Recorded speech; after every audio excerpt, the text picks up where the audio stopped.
آپس میں محبت پیدا کرنے کا وظیفہ۔ حضرت عبداللہ بن مسعود رضی اللہ عنہ کہتے ہیں کہ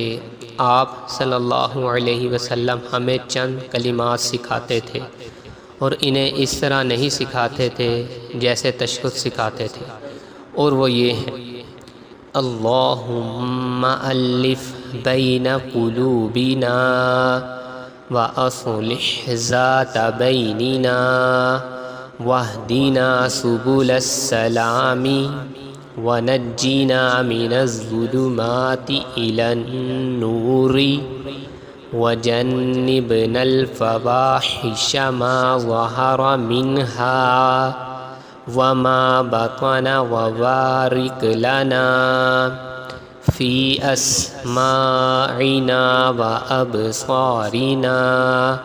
وقلوبنا وازواجنا وذریاتنا وتب علینا انک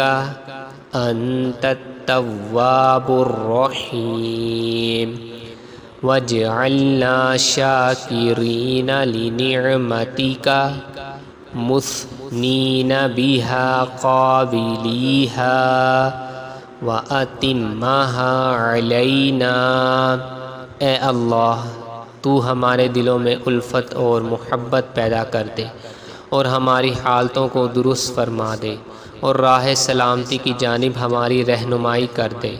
اور ہمیں تاریکیوں سے نجات دے کر روشنی عطا کر دے، آنکھوں، دلوں اور ہماری بیوی بچوں میں برکت عطا کر دے، اور ہماری توبہ قبول فرما لے۔ تو توبہ قبول فرمانے والا اور رحم و کرم کرنے والا ہے، اور ہمیں اپنی نعمتوں پر شکر گزار اور ثنا خواں اور اسے قبول کرنے والا بنا دے، اور اے اللہ ان نعمتوں کو ہمارے اوپر کامل کر دے۔ سنن ابی داؤد حدیث نمبر 969۔